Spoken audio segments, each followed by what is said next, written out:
Shalom Vraha!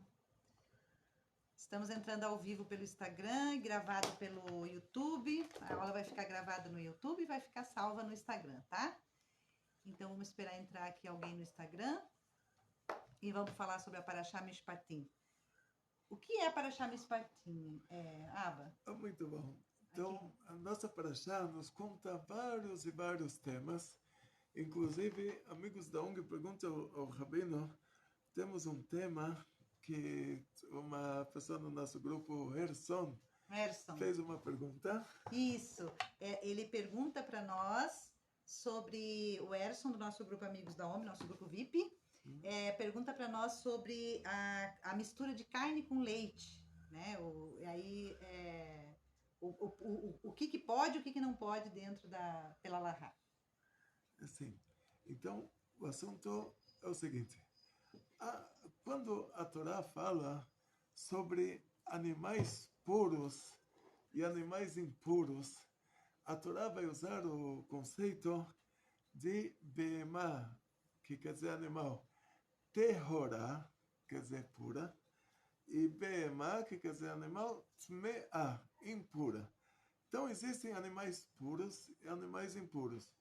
Então, o que vem a ser esses animais puros, esses animais impuros? Vamos começar pela origem do mal. A origem do mal, o que vem a ser o mal? O que vem a ser a impureza? O que vem a ser a coisa ruim? A definição de mal pela Torá, pela Kabbalah, é toda coisa caída é uma coisa ruim. Ou seja, a pessoa tinha muita saúde e a saúde dele caiu, agora ele está com pouca saúde. Isso é ruim.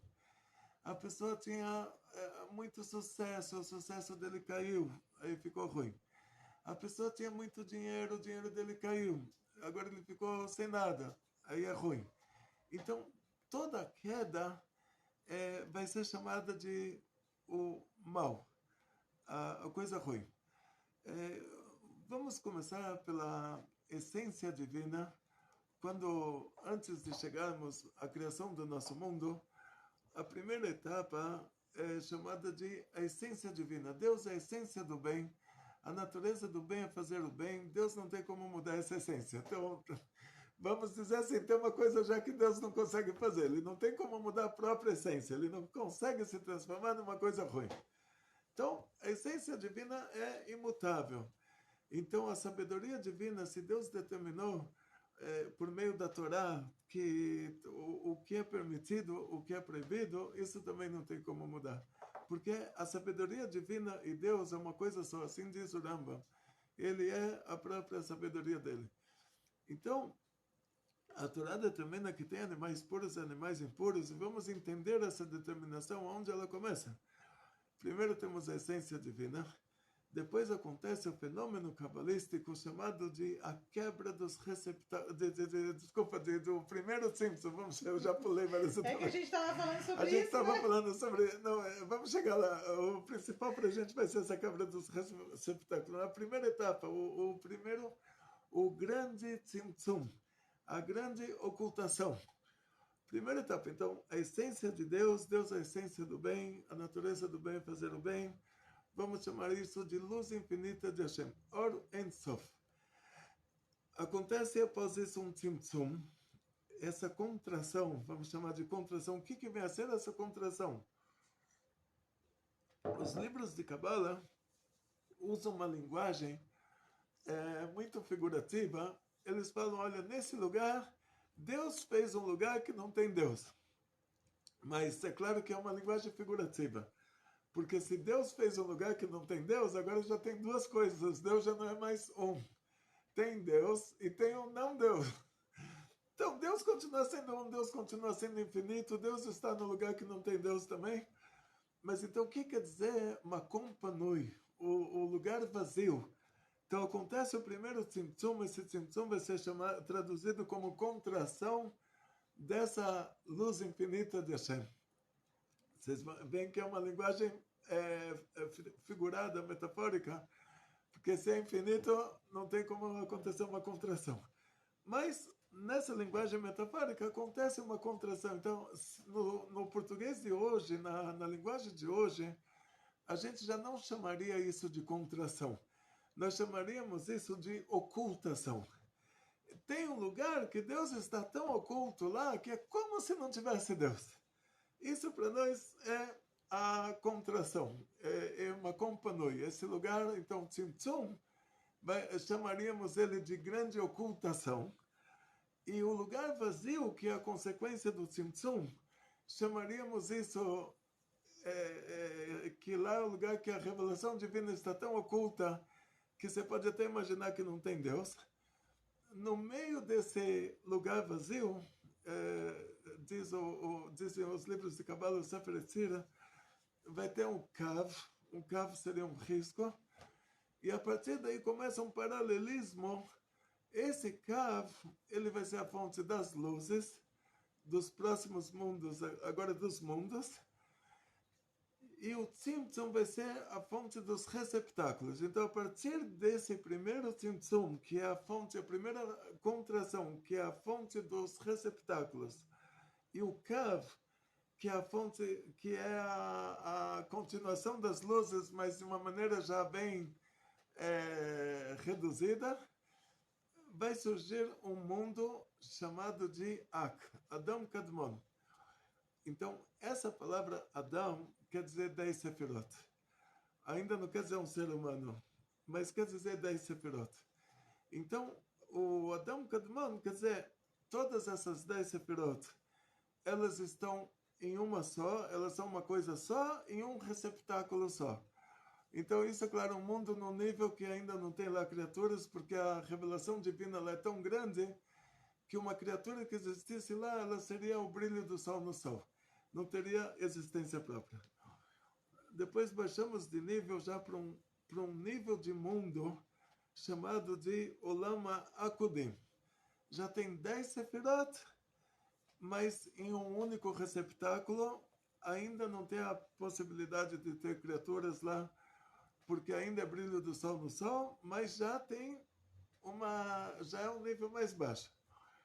Depois chegamos num nível onde vai acontecer essa quebra dos receptáculos, que vai ser chamado de Olama Nikudim, mundo dos pontos.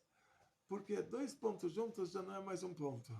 Então, ele é chamado de mundo dos pontos por causa que a característica dele é que existem lá 10 sefirot, com 10 receptáculos. Isso é a inovação do Olama Nikudim.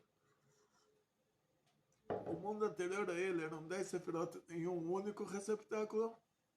Agora são 10 sefirot em 10 receptáculos, mas elas não têm nenhuma sincronização entre elas. E lá acontece, a partir da Chesed, são 10 sefirot, Chokhmah Binah Dat, depois as Midot, sefirot ligadas ao nosso caráter, nossos sentimentos, ou seja, sefirot emocionais, vamos chamar assim, que elas são a Chesed, a Gevurah, a Tiferet, a Netzach, a Od Be'esot e a Malchut. E na Torá tem uma história muito, muito interessante, é que o nosso querido Hillel fez um quadro das 10 sefirot, uma coisa muito linda, que cada sefirot está ligada também a uma cor. É uma coisa muito, muito linda, nosso querido Hillel fez para a gente. Então, essas 10 sefirot, elas vão ser a Chokhmah, a Binah, a Dat, a Chesed, a Gevurah, a Tiferet, a Netzach, a Od, a Yesod e Malchut. Então, acima disso vai ter o Keter. Quando o Keter se revela, é como o semáforo, a luz verde liga, a luz vermelha apaga. Quando o Keter se revela, então a data ela se oculta. Então, na prática, a Shevirat HaKelim, a quebra dos receptáculos do Olama Nikudim, do mundo dos pontos, ela acontece não nas sefirot chamadas de intelectos, que são as raízes, mas sim nas sefirot chamadas de midot. São as sefirot ligadas aos sentimentos, na Chesed, na Gevurah, na Tiferet, e elas são representadas pela Torá pelos reis de Edom. Como vocês sabem, nosso povo morou no Egito. A Torá não traz nenhum nome de nenhum faraó do Egito. A palavra faraó quer dizer faraó. Mas nosso povo morou depois disso. Vamos dizer assim, quando a gente fala sobre nosso primeiro patriarca, antes de descermos para o Egito, Abraão Avinu morou na terra dos filisteus. O rei da Filisteia é chamado de Avimelech, é o título, não é o nome da pessoa. Então, os lugares onde a gente morou, na Filisteia e no Egito, a Torá não se deu ao trabalho, a necessidade de falar o nome do rei na época que a gente morou lá, e simplesmente a Torá falou o título do rei, o faraó, o famoso faraó, é chamado de faraó, não aparece o nome dele, todo mundo tenta deduzir que faraó era esse. Por que a Torá se dá ao luxo, se dá o trabalho de te dizer quem eram os reis de Edom, os 7 reis de Edom? E te falar que esse reinou e morreu, reinou e morreu, reinou e morreu, reinou e morreu, reinou e morreu, reinou, e a Torá não fala que morreu. Então, 7 reis de Edom, cada um com o nome dele, e que ele reinou e morreu, reinou e morreu. E a gente nunca morou no Edom. Nós não moramos no Edom. Não tem nada a ver com a gente, nós circundamos a terra de Edom, não entramos lá. Porque a Torá se dá o trabalho de falar os nomes desses reis, que me importa? E a explicação para isso é que, diz o Zohar, sempre que a Torá fala uma coisa que você não entende o motivo, quer dizer que ela está te indicando um assunto oculto, o que tem no mundo espiritual por trás disso. E os reis de Edom, eles vão representar essas 7 sefirot do mundo de Tou, do mundo Olam HaNikudim, do mundo dos pontos, que elas se quebraram. Então, cada rei, ele reinou e morreu. Então, é a Chesed que aconteceu lá, a quebra dos receptáculos. Depois, a Gvurá, reinou e morreu. Então, era a Gvurá que aconteceu nela, a quebra dos receptáculos. Depois, reinou e morreu. A Tiferet, que aconteceu nela, a quebra dos receptáculos. E cada uma dessas sefirot, acontece nela esse fenômeno cabalístico chamado de a quebra dos receptáculos. E o que vem a ser a queda dos receptáculos? Então, nós sabemos que tem as luzes e os receptáculos. E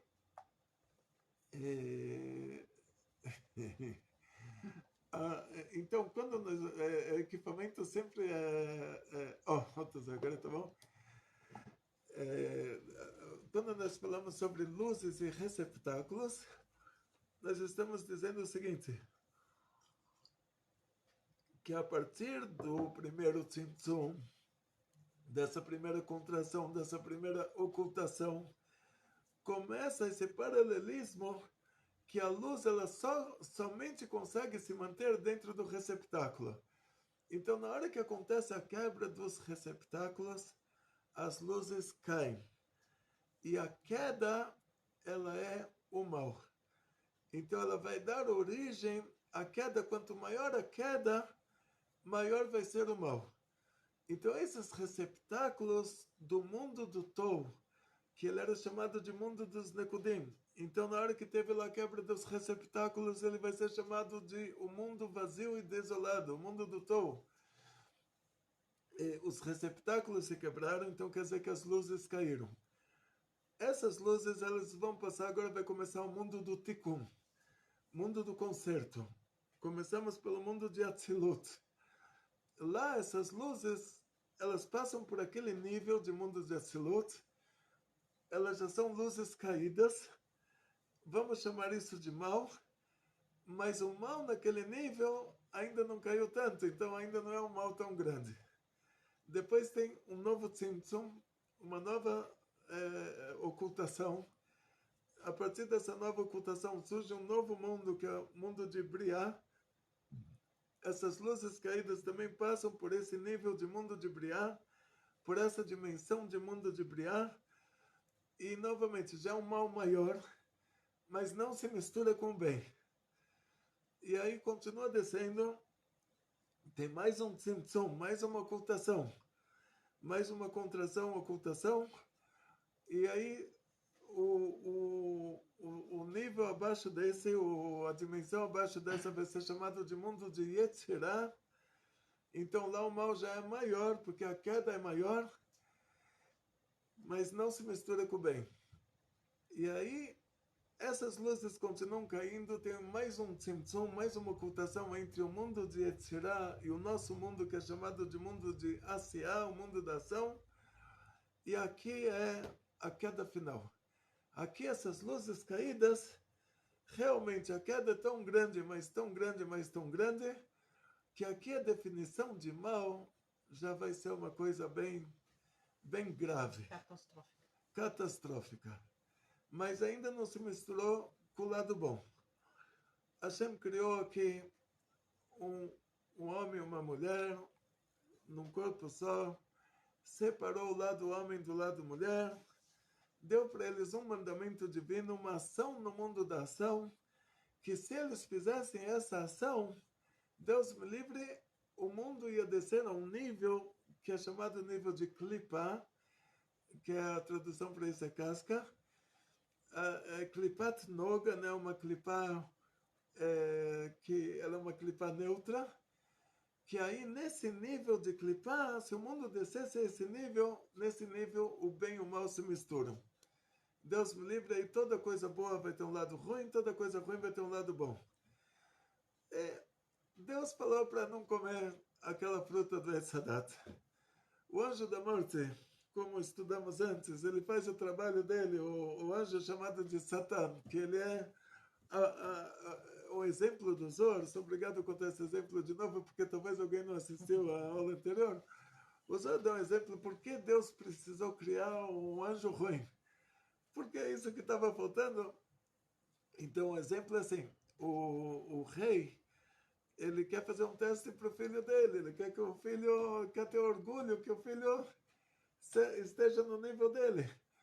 Então ele contrata uma prostituta e ele dá para ela, ele paga para ela tentar seduzir o filho dele. Aí a mulher se complicou. Por que ela se complicou? Porque se ela não fizer o trabalho dela, o rei vai falar, eu te paguei para você já não está fazendo isso para todo mundo, eu também te paguei, ainda te paguei melhor do que os outros estão pagando, eu pedi para você fazer um trabalho, dá em cima do meu filho para ver se ele vai cair na sua lábia. Então, se ela não fizer o trabalho, o rei vai ficar bravo, porque ele contratou ela para fazer esse trabalho e ela não fez. O trabalho não é dormir com o filho dele, é dar em cima dele para ver se ele cai na lábia dela. Não quer dizer que ela tem que fazer, caprichar e entrar em todos os detalhes. É só avisar o rei, olha, marquei com ele, ele falou que vem. Já seria Deus me livre. Então ela não quer que isso aconteça. Ela fala, não, eu vou lá, vou dar em cima dele, porque o rei está me pagando para isso.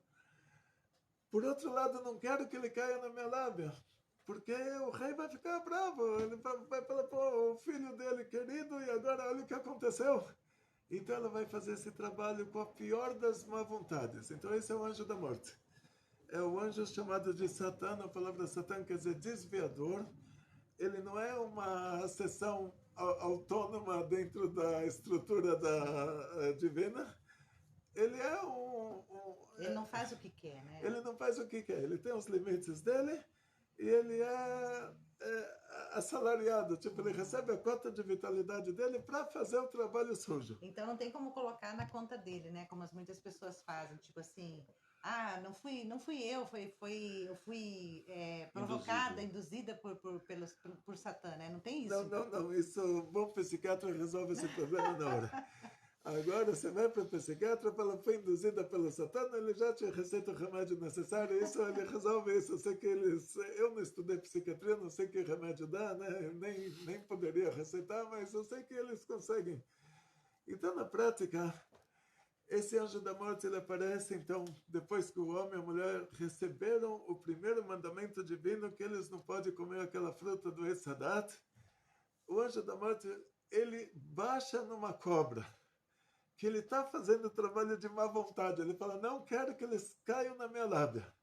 No lugar dele baixar num carneirinho, numa ovelhinha, num animalzinho assim mais fofinho, ele vai e já baixa no animal mais repelente que existe.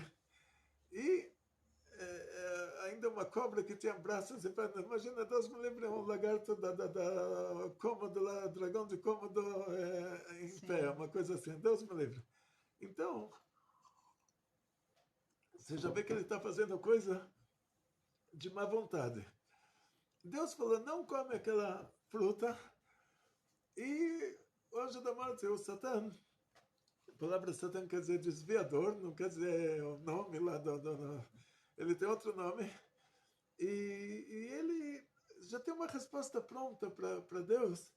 Ele fala, olha, Deus falou para não comer, uma cobra falou para comer. Eles deveriam ouvir a quem? Então ele chega lá com todos os argumentos, mas ele tem a resposta final. Quem está argumentando? É uma cobra argumentando. Deus falou e a cobra está argumentando. Eles têm que fazer o que Deus pediu ou ouvir os argumentos da cobra? Ah, Deus não tinha argumentos tão lindos quanto a cobra, mas é uma cobra falando. Então ele deixou bem claro, assim, olha, é Deus e a cobra, entende? Ele deixou bem claro, não me ouçam. Então, infelizmente, a Havá, a Eva, ela comeu aquela fruta, fez a ação no mundo da ação, deu para o marido, ele também fez a ação no mundo da ação, se misturou aqui o bem e o mal.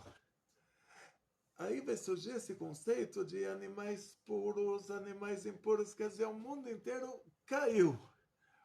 Então, a gente entende daqui que os animais que foram criados antes disso, tipo o porco, ele é um animal impuro.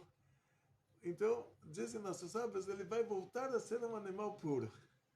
Ou seja, essa queda que fez com que tudo que existisse no mundo caísse, a diferença da queda vai ser assim, quanto mais para baixo, Maior a subida. É mais difícil de subir. Em outro contexto, tem assuntos que quanto maior a descida, maior a subida, mas não é no assunto de kashrut, não. Não. Assunto de kashrut vai funcionar da seguinte maneira. O boi e a vaca, eles caíram no nível de klipat noga. A klipa neutra tem um lado bom, tem um lado ruim. Então, se esse boi, touro, não sei, o boi, né? É boi. Se esse boi ele passa por uma shchita, abate kasher. Então, a alma do boi saiu, paira sobre esse boi um espírito puro. Então, ele está aqui no nível chamado klipat noga, klipa neutra, que ela tem um lado bom e um lado ruim. Aí entra um conceito, todo mundo já ouviu falar muito sobre isso. Fala, essa carne é treif. Você já ouviu falar de uma carne que é treif? Sim. O que quer dizer treif? Está escrito basar trefa basadeh.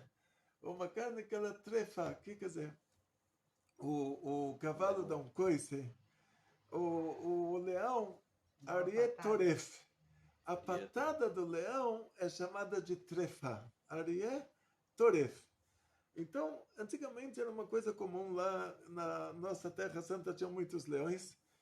E a pessoa encontrava um animal no meio do campo, que esse animal levou a patada do leão, mas o animal não morreu.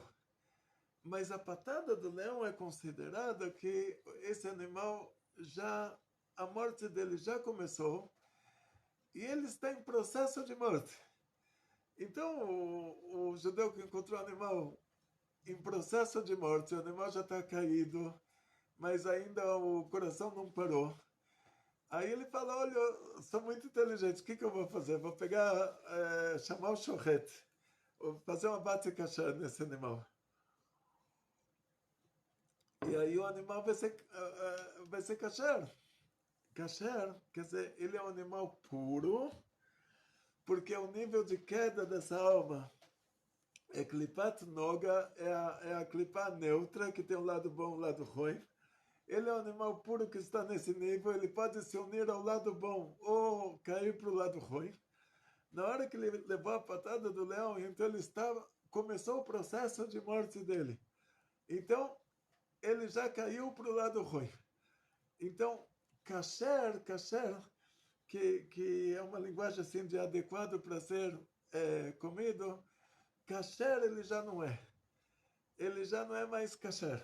O que ele é? Ele é taref. Taref, o que quer dizer? Ele levou a patada do leão, ele está em processo de morte. Então, a morte dele já começou. É como se você vai lá para o animal morto, chama o shochet para fazer a shkita, fazer o abate e kasher de um animal morto. Então, sendo que já começou a morte dele, já não adianta fazer a shkita. Então, esse animal, depois que ele morre, aí está escrito que a basar kasher basadeh al tochleino, basar trefá basadeh al tochleino, essa carne que ela levou a patada do leão, ela está trefá no campo, você não pode comer ela, então ela já não está mais kasher. Não é que esse animal virou um animal impuro, ele continua sendo um animal puro, mas ele não está mais adequado para ser comido, porque sendo que no nível de pureza dele tem um lado bom e um lado ruim, agora prevaleceu o lado ruim. Agora ele ficou uma coisa ruim. E o que vai acontecer para a pessoa que vai comer esse animal? Ele não vai ter a capacidade de elevar essa vitalidade do animal, mas essa vitalidade que está amarrada, ele fica assur. A palavra assur, que no Google vai se traduzir como proibido, é uma linguagem de amarração. Essa carne, essa vitalidade espiritual desse animal, que levou a patada do leão, ela agora está amarrada... A pessoa que comeu a carne. Não, lá embaixo. Ela está amarrada no lado impuro.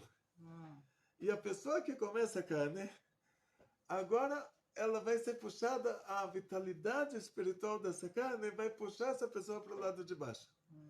Esse é o detalhe. Então, isso em relação ao boi, que é um animal puro. O animal puro, ele pode se tornar kasher. O shochet fez a shkita. Depois passou por um processo para retirar o sangue dele. Aí depois que foi retirado o sangue, que o que sobrou lá já não é mais considerado sangue. Se você faz a infusão, então ele passa por um processo. Se você faz a transfusão daquilo para o outro boi não sobrevive. Então, nesse processo, a gente vai primeiro lavar essa carne, e depois colocar sal grosso vai absorver o sangue que tinha nessa carne, depois ela vai passar por uma nova lavagem, cada vez meia hora vai ficar mergulhada na água, e depois vai continuar saindo um molinho vermelho, mas esse molinho vermelho já não está mais no nível de sangue, já não é chamado de sangue. Você não vai fazer uma transfusão, levar para um veterinário e falar, olha, tem aqui isso, pode usar como sangue para salvar a vida de outro boi, ele vai falar, isso já não é mais sangue. Isso já está num nível, já está tão diluído que já não é mais considerado sangue. Então, sempre na carne kasher, você vai encontrar no saquinho, vai ter um sanguinho assim, mas esse sanguinho já não está no nível de sangue, já não é considerado sangue. Então, esse animal, como dissemos anteriormente, ele era um animal puro. Você podia elevar ele por meio de fazer a shkita, ou rebaixar ele espiritualmente se ele morresse de outra forma. E se ele morreu de outra forma, então ele continua sendo um animal puro, mas que ele não é kasher, não é adequado para ser comido. E se a pessoa come essa carne, a vitalidade agora a vitalidade do mal que está nessa carne, que essa clipá tinha os dois lados, agora prevaleceu o lado mal, vai puxar essa pessoa espiritualmente para baixo. Agora vamos para o animal impuro, um porco. Nessa quebra dos receptáculos e queda das luzes, a alma do porco, nesse processo, que o Adam Arishon também culminou com o fato de ter misturado aqui o bem e o mal, nesse processo, a alma do porco, ela já caiu num nível que ele vai ser chamado de animal impuro. O que quer dizer animal impuro? Aí já ele já está tão amarrado na Sitra Achra, tão amarrado do outro lado, no lado de baixo, que não adianta fazer shkita, não adianta tirar o sangue dele. Ele já não entra na classificação de um animal que ele pode ser elevado para o lado bom. Então, se a pessoa vai comer esse animal, ele vai ser amarrado no lado impuro. Então, esse é o detalhe. O porco, então, e junto com todos esses outros animais que estão nessa mesma classificação, que são os frutos do mar, baratas do mar, né? São os insetos do mar, vamos dizer assim, que seria mas eles falam frutos do mar, dá uma maquiada, né? Dá uma embelezada no assunto, né? Você esquece que eles comem o lixo lá debaixo d'água. Então, esses insetos do mar, que são os camarões e as ostras, tem coisa até cara lá, né? Que estão sempre nessa mesma classificação. Quer dizer, para os peixes que têm escamas e barbatanas, todas as outras coisas do mar, elas estão nessa classificação de coisas impuras. E agora a gente chega num assunto muito, muito interessante, que a pessoa ele foi para uma loja de carne kasher, foi para o Living, aqui para o açougue do Living, em São Paulo, ou ele morava no interior, ele fez uma encomenda do Living, mandaram para ele lá, para a cidade onde ele mora, mandaram a carne kasher, e ele fez uma encomenda também de queijo kasher, ele tem as duas coisas. A carne kasher está lá com o selinho do rabino que é kasher. O queijo kasher está lá com o selinho do rabino que é kasher. E, por engano, ele cortou um pedaço de queijo, um pedaço de carne e colocou os dois juntos e colocou no toaster. Por engano. Qual o problema agora? Ele vai falar, pera, mas a carne é kasher, o queijo é kasher, estava tudo kasher. Não. Agora a gente vai entrar no maior problema de kashrut possível e imaginável que pode acontecer na Torá. Pior do que um porco, pior do que um presunto. Porque o presunto ainda, se alguém te dá um presunto de presente, você ainda pode vender para alguém. Você não pode abrir uma loja de presuntos.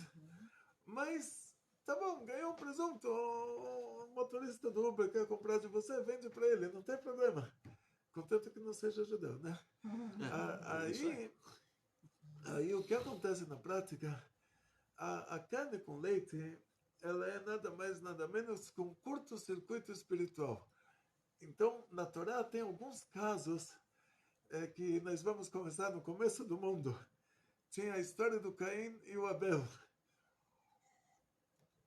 Os dois fizeram um corban. Naquela época você não podia comer carne. Então, o Abel ia fazer um corban de um carneirinho para quê? Então, o assunto deles lá é que o Adão e a Eva, eles descobriram que eles estavam sem roupa. Então, Deus fez para eles túnicas. Agora, os filhos já não vão usar. Se ele pega a túnica do pai emprestado, o pai vai ficar sem. Então, os filhos já tinham que fazer roupas. O Caim, ele começou a plantar linho para fazer roupas de linho. O Abel começou a criar carneirinhos para fazer roupa de lã. E tinha mais um assunto, que a terra tinha sido amaldiçoada, então o linho ele cresce na terra, enquanto que a lã cresce no carneirinho, que não é diretamente em cima da terra. Tem lá vários assuntos. Então, o Abel, o sacrifício dele será um sacrifício de lã, e o Caim será um sacrifício de linho. E aqui, o assunto do sacrifício não é que eles eram bobinhos, eles falaram, vou fazer uma fogueirinha para Deus, e Deus vai ficar feliz com a fogueirinha. Olha, meu Deus, meu Deusinho querido, eu te fiz uma fogueirinha. Você está feliz? Está gostoso de olhar para a fogueirinha? Não, não é isso. Eles tinham lá uma intenção profunda, eles entendiam de Deus. Então, o Abel, ele queria sacrificar lã. Como vocês podem ver no esquema da Sefirot, a Chesed, ela vai ter 3 tonalidades. Então vai ser o azul claro, o azul escuro e vai ter o branco. A Chesed, ela é representada pela cor branca e ela é representada nesse mundo, no mundo vegetal, no mundo animal, ela vai ser representada pela lã e pelo leite. O Caim, ele queria que o mundo se comportasse de acordo com a Gvurá. Gvurá quer dizer severidade, a pessoa fez a coisa errada, tinha que acontecer uma tragédia para aquela pessoa. E o Abel, ele queria que Deus dirigisse o mundo de uma maneira chesed, esperar a pessoa se conscientizar, esperar cair a ficha da pessoa que ele fez errado, e aí ele teria um remorso de ter feito errado. Então cada um fez aquele sacrifício que era a ação no mundo da ação. Da mesma maneira que o Adão e a Havá, o Adão e a Eva, eles comeram aquela fruta, eles fizeram ação no mundo da ação e isso trouxe o mundo para baixo. Agora o Caim e o Abel queriam fazer uma ação no mundo da ação para dar uma direção, para direcionar esse mundo que já caiu tão baixo. E qual seria essa ação no mundo da ação? O Caim, ele fez o sacrifício de pistão de linho, e por meio dessa ação, no mundo da ação, o comportamento do tribunal divino em relação a nós vai ser sempre na dureza. Fez coisa errada, Deus me livre. Medida por medida. Medida por medida, na hora. E o Abel, ele fez a ação no mundo da ação, ele fez o sacrifício da lã, para determinar lá em cima que o comportamento divino em relação a nós vai ser bondade. Fizemos a coisa errada, então deixa cair a ficha, deixa a gente entender, deixa a gente sentir um remorso, pedir desculpas. E quando diz a Torá, mesmo que a lã, ela é kasher, você come lã? Não come, você também não come lã. Então, a lã, ela não entra na categoria de comestível, né? Ela não é adequada para ser comida. Então, ela é uma coisa pura, ela não é uma coisa... E tanto o linho quanto a lã, você pode usar uma roupa de linho ou uma roupa de lã, mas se você costurou a roupa de lã com fio de linho, a roupa de linho com fio de lã, agora você está fazendo um curto-circuito espiritual, você está fazendo um curto-circuito lá na Sefirot, e a consequência disso nesse mundo aqui embaixo é trágica. Ou seja, pega os dois fios de eletricidade, junta um com o outro, o positivo com o negativo e sai correndo, porque a casa vai pegar fogo. Então, o que acontece é a maioria dos incêndios começa na tomada, né? Que Deus me livre. O positivo com o negativo se juntam, dá um curto-circuito e destruição. Então, a lã e o linho juntos é curto-circuito espiritual. Então, você não pode vestir uma roupa que ela seja feita de lã, que é originário da Chesed, é conectada a Sefirá chamada de Chesed, da bondade, com o linho, que é conectado a Sefirá chamada de Gvurá, que é a rigidez. Juntou os dois, dá curto-circuito. Agora vamos para as comidas. Na comida vai ter o mesmo assunto. A carne kasher, o queijo kasher. Mas você juntou os dois, juntou a Chesed com a Gvurá, deu curto-circuito. Aí a consequência disso é trágica. A pessoa tenta explicar, que os médicos falam que o leite envolve a carne, é mais difícil de digerir, etc. Tinha uma história sobre isso muito, muito interessante. Antigamente, não tinha todas essas possibilidades de joguinhos na internet.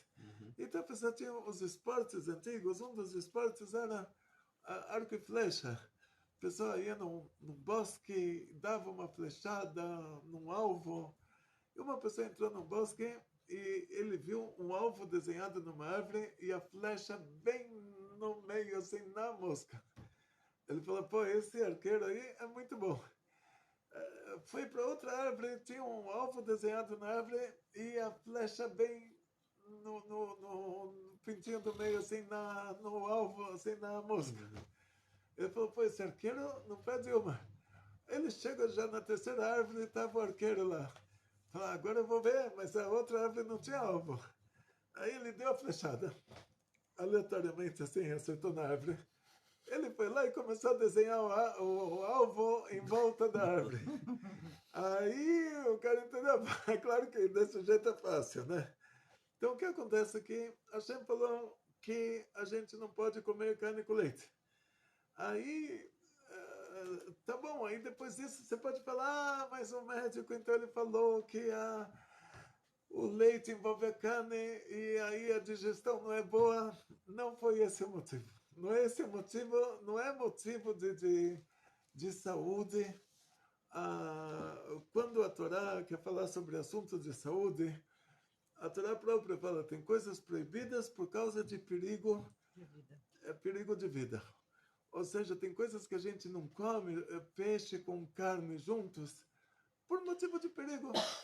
Não por motivo de alahá, não por motivo de mandamento divino. Então, a carne com leite, não importa se os médicos agora descobrirem que a coisa mais saudável para a pessoa, a coisa que dá mais saúde é comer carne com leite, a gente não vai comer porque pode dar muita saúde e depois Deus me livre, uma tragédia muito grande, ou no mundo material, ou no mundo espiritual, quer dizer, a gente não sabe as consequências disso. Mas o que a gente sabe é que o maior problema de kashrut, o maior problema de comida para nós é a carne com leite. Como a gente sabe a gravidade da coisa, então a Torá, você vê a bondade de Deus, como Deus é a essência do bem. Você vê nas leis da Torá, tem uma lei que, Deus me livre, o adultério é uma coisa proibida. Mas é muito grave, e é muito grave, é muito grave. E a Torá te fala tanto sobre isso, fala, olha, se a menina fizer um adultério, ela vai ser apedrejada na porta da casa dela. E pela descrição da coisa, você entende que isso é uma coisa muito grave. Agora, quando um tribunal da época da Mishnah, o tribunal rabínico, fosse colocar uma lei dessas na prática, então teria que ter duas testemunhas visuais, 2 judeus, homens acima de 13 anos, porque a mulher é mais emotiva, a fonte da alma da mulher, do aspecto feminino da alma, é a Bina. E a Bina, ela é fonte dos sentimentos também. Então a mulher tem uma mistura de sentimentos que o homem não tem. Então ela pode ter sentimentos extremos e depois para o outro lado, extremamente de um lado, extremamente do outro, extremamente do lado, extremamente do outro, extremamente para um lado, extremamente para o outro. O marido já enlouqueceu, já foi internado no hospício e ela ainda para ela é normal. Ela está vivendo uma vida normal, ela é assim. Ela é um extremo, depois outro extremo. Ela é assim, porque a Bina é assim. A fonte do aspecto feminino da alma é assim. É a fonte dos sentimentos. Então, a mulher, por natureza, ela vive extremos de sentimentos. E o homem do lado dela não sabe o que está acontecendo. Ele acha que o mundo está terminando. Então, por isso a mulher, na prática, não pode servir como testemunha em assuntos que envolvem pena de morte, pena de multa. Ela pode ser uma masguerra de castrota, ela pode testemunhar que no alface não tinha bichinhos. Isso a gente não tem problema, mas assim, coisas que envolvem dinheiro, coisas que envolvem pena de morte. Por exemplo, eu vou fazer um casamento. Na Ketubá está escrito o quanto o marido tem que dar para a esposa caso ele venha a falecer antes dela. Então ela recebe a primeira parte antes dos herdeiros. Então é um documento de dinheiro, porque na hora que a pessoa falece, aí os herdeiros talvez sejam de uma esposa anterior. E eles vão falar, a gente quer a nossa parte antes. E o pai se casou de novo, que a esposa anterior tinha falecido, eles se divorciaram. E essa ketubá vai ser analisada num tribunal rabínico quem vai receber o dinheiro dele antes. Então, por causa que envolve dinheiro, eu não posso colocar na ketubá 2 mulheres de testemunha, nenhuma mulher. Porque já é testemunha de um caso que envolve dinheiro.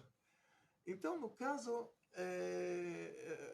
se tem um assunto de adultério, que pela Torá é uma coisa grave quando a pessoa está consciente do que ela está fazendo. E Deus me livre. Então, uma mulher judia religiosa que tem um marido judeu religioso e ela foi dormir com outro. Aí teria que ter duas testemunhas, dois judeus, homens religiosos acima de 13 anos. O que eles vão testemunhar? Eles não vão poder te trazer uma foto lá do motel que estava lá, quarto número não sei das quantas, que vão filmar. Imagina, filmagem, os dois, o casalzinho lá entrou no motel, o casal deixou a identidade com o guarda do motel, e entraram no quarto do motel, e está lá o detetive atrás, e filmou o carro, e filmou a identidade, e filmou o quarto, e filmou tudo, tudo, tudo, até filmou o ato em si. Filmou o pincel no tinteiro. O tribunal rabínico não tem o que fazer, porque tem que ser duas testemunhas judeus religiosas acima de 13 anos, testemunhas oculares, vendo o pincel no tinteiro. O negócio dele dentro do negócio dela. Não adianta, o filme não é considerado testemunha no caso que envolve dinheiro, envolve perigo de vida. No caso de kashrut, a gente pode usar o filme, tipo, o mashgiach, que ele deixa uma câmera lá na vacaria, e aí ele verifica o leite por meio da câmera. Casos assim de kashrut não tem problema, mas casos que envolvem dinheiro, envolvem pena de morte. Então a Torá fala tão grave, mas tão grave, mas tão grave sobre uma coisa, e não te deixa fazer o julgamento disso, não te dá as ferramentas para fazer o julgamento. Então, um betadin, um tribunal rabínico da época antiga, que fazia uma pena de morte para um assassino uma vez em 7 anos, era chamado de tribunal assassino. De tão difícil que era colocar essa pena na prática. Então, por que a Torá te dá tanto... te fala tanto sobre a gravidade desse assunto, para você saber quanto que é grave. Para a pessoa depois não reclamar que ela sofre depois, para não reclamar, para estar contente que ela está sofrendo, porque no outro ano, Deus me livre, depois a gente estava falando sobre assuntos de reencarnação, outras opções, as outras opções podem ser piores. É verdade. Então, quando a gente chega nesse assunto de carne com leite, a Torá te dá a gravidade disso. Como você sabe que é mais grave do que comer um porco, que é mais grave do que comer uma ostra, que é mais grave do que comer um camarão? Porque a Torá te fala um número de vezes que isso aparece, que você não pode cozinhar carne com leite, você não pode comer, você não pode ter proveito, quer dizer, você não pode dar isso para o seu cachorro até. Sim. Você tem que... E como que pode, né, uma câmera ser suficiente para supervisionar uma vacaria? Né? Não, mas nesse caso a Pois gente mas confia. se você for analisar, Nesse caso né? a gente confia. É. Por que a gente confia? Porque não é um assunto de dinheiro, não é um assunto que envolve pena de morte, alguma coisa assim. Então a gente confia na Câmara. Agora, e se o Rabino não está fazendo o trabalho dele de uma maneira negligente, então não compra dessas garrafas. Lá em Israel tem tantos selinhos diferentes que cada um fala, olha, a gente está fazendo o trabalho corretamente e o outro está fazendo errado, né? O outro não tá fazendo não está caprichando tanto. Não está olhando na câmera. Não, vamos dizer assim, aí você escolhe as garrafas, você escolhe a supervisão rabínica que você quer. Se você confia mais num Badatz lá em Jerusalém e menos num Rabanut, então você compra do Badatz. Não tem problema, mas a Torá não exige que esteja lá a testemunha ocular. Agora, no caso da traição, da traição, que aí já envolveria uma pena, um julgamento grave, aí precisa ser testemunhas oculares que eles viram o pincel no tinteiro, quer dizer, o negócio dele dentro do negócio dela. É um caso que nunca tem como julgar. Então, por que a Torá fala tanto sobre isso e não te deixa fazer o julgamento? Quer dizer, a própria Torá que fala quanto que isso é grave, essa própria Torá não te dá as ferramentas para fazer o julgamento. Deixa os juízes de mãos abertas. Sem ação. Então, por quê? Porque Deus é a essência do bem. Então, Deus quer que a gente faça teshuvah, que a gente se arrependa da coisa errada que a gente fez. Ele não quer que a gente morra. Então, por isso, ele mostra a gravidade da coisa, mas por outro lado ele impede com que a sentença seja possibilitada para que a gente possa fazer tshuva. Então, no caso da carne com leite, a gente sabe que isso é mais grave do que qualquer outro assunto de kashrut, por causa da gravidade que a Torá fala sobre esse assunto, que a gente não pode cozinhar, não pode comer, não pode ter proveito, e as outras coisas não entraríamos nessa categoria de problema. Você ganhar um presunto, você pode vender. Não pode fazer uma loja de presuntos, mas poderia ter proveito. Ganhar uma carne que não é kasher, dá para o cachorro. Não tem problema, mas o carne com leite, nem isso você pode fazer. Então, esse que é o detalhe. Motivo espiritual. Motivo na Sefirot lá em cima. Não é motivo de saúde, não é motivo somente curto-circuito no mundo superior. Tem uma pergunta. Muito obrigada. Uma pergunta também dentro da Alahá da Cristina. Amigos da ONG perguntam a Rabino: carne vermelha com leite, isso não pode porque é deoraita. Mas frango com leite. Então, o negócio do frango com leite, assim, a Torá fala que tudo que os nossos sábios determinarem do lugar que a gente vai escolher, que era o Bet HaMikdash em Jerusalém, o templo sagrado de Jerusalém, tudo que eles determinarem daquele lugar, a gente não pode se desviar nem para a direita nem para a esquerda. Então, eles determinaram poucas coisas. Mas uma dessas coisas que eles determinaram foi que a gente não vai poder comer carne de aves com leite também. O que você pode comer, assim, é carne vermelha com leite de soja, não tem problema. Carne de soja com queijo verdadeiro, não tem problema. Mas, assim, carne de ave com leite... Então, por que eles determinaram isso? O Rebbe uma vez explicou que primeiro eles viram lá em cima que a gente já não tem mais a capacidade de levar isso. As almas vão descendo. Cada geração, as almas são mais baixas. Nós somos agora os calcanhares do Mashiach. A Gemara chama essa nossa geração de calcanhares. Então, imagina a diferença entre o cérebro e o calcanhar. Quando você quer ver se a água está quente no mikve, você não enfia a cabeça lá dentro, você enfia o pé, né? Então, o nosso nível é nível de pés. É o nosso nível de alma, em relação àquelas almas que eram nível de cérebro. Então, por causa disso, nossos sábios, diz o Rebbe, chegou uma hora que eles viram que a gente não estava mais conseguindo levar isso. Aí eles proibiram. Primeiro eles viram lá em cima, depois eles proibiram aqui embaixo, eles procuraram um motivo para justificar essa proibição. E sendo que é um Isur de Rabanan, uma proibição de Rabanan, sempre que tem dúvida de Rabanan, aí nesse caso se facilita. Então eles decretaram somente para que a gente não pode comer, mas então se você recebeu um cheeseburger de presente, que era o hambúrguer de galinha com queijo normal, ou o hambúrguer de carne com... Não, aí já não, queijo de soja já é permitido. Mas vamos dizer assim, hambúrguer de galinha com queijo normal, aí você pode precisar na hora de você falar, eu não posso comer isso, mas eu faço isso sempre no posto de gasolina. A gente dá aulas em lugares distantes. O que acontece?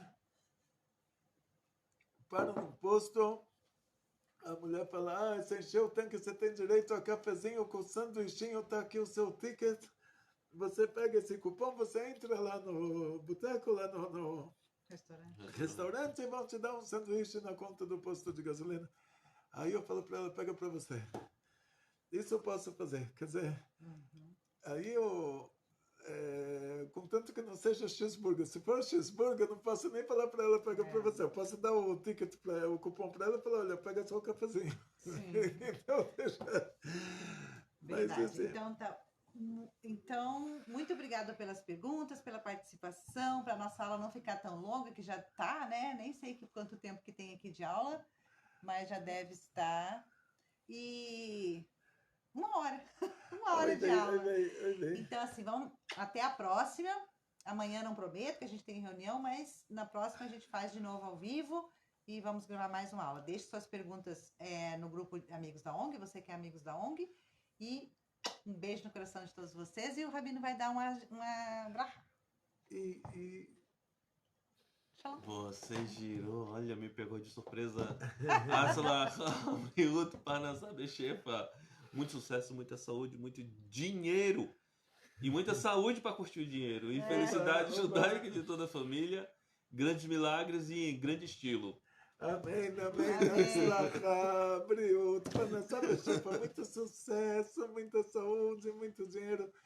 Felicidade judaica de toda a família e grandes, grandes milagres em grande, grande estilo. Amém. Amém.